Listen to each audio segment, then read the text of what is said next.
The fitness industry, above all else, has become a business. Everywhere you turn, the next person has the greatest and newest item or system in order to lose body fat. You've got Dr. Oz on TV selling the next coffee bean from the Himalayas with magical powers. We see Shaun T infomercials yelling at you on a mic. Each one, above all else, is just trying to sell you something. There's no easy fix or magical drug to get you where you want to go. One of the biggest issues, above all else, about this is the amount of confusion and myths that are brought up because of it. So that's why in this video, I'm going to go over 5 major myths the fitness industry has alluded to us.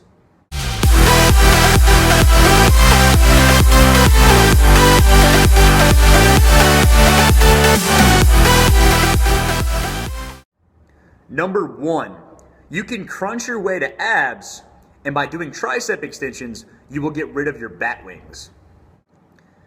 This myth alone can be answered in the same way.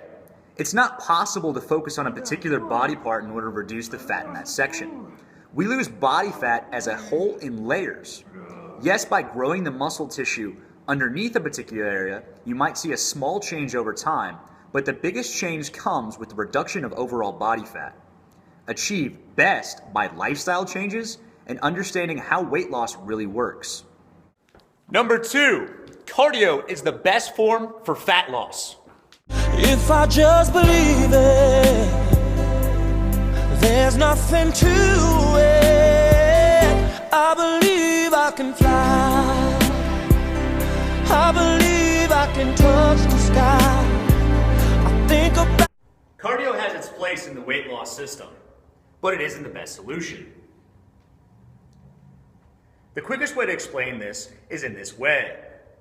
When weight training, you're breaking down muscle tissue in a healthy way. This is the reason you get sore. When you train, you burn through calories, but most importantly is the afterburn calories you get because your body has to recover that tissue.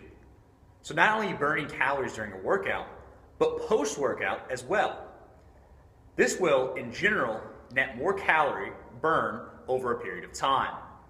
Also, next time you go in the gym, look at the demographic of people in the weight section versus on a treadmill or elliptical. On average, you will find a physique you want to achieve for yourself lifting weights.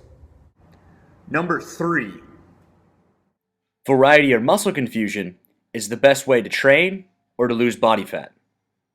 CrossFit and P90X are at the forefront on the concept of muscle confusion to lose weight.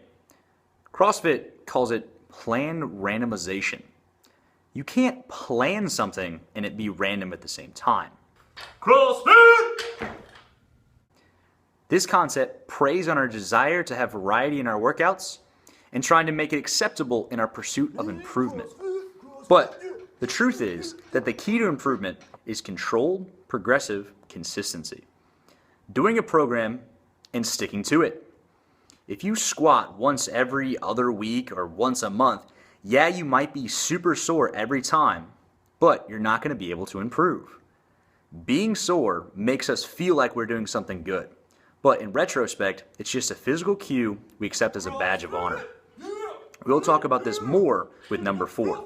The thing is, muscle confusion is a coin term to sell a product, but is ultimately not going to work. Number 4. Your workout isn't hard enough unless you're super sore or feel like you're going to die. Training to an extent where you're just looking to beat yourself down and or make yourself sore isn't a training program. Training like this all the time can actually be very detrimental to your body and central nervous system. A lot of people resort to this type of training because it gives them a physical response in which they think they're being super productive, but that's actually not the case. In the long run, training like this leads to chronic, if not acute injuries and burning out. Training has to be consistent and progressive. Don't chase the pain, chase the gains. Some of the strongest and most impressive physiques in the world are training 6 to 7 times a week, but to an extent at which they can squat or bench 2 to 3 times a week, because they aren't just beating their bodies, they're training them. Number 5. Lifting weights make females bulky. Females are already starting to realize this, and it's a great thing.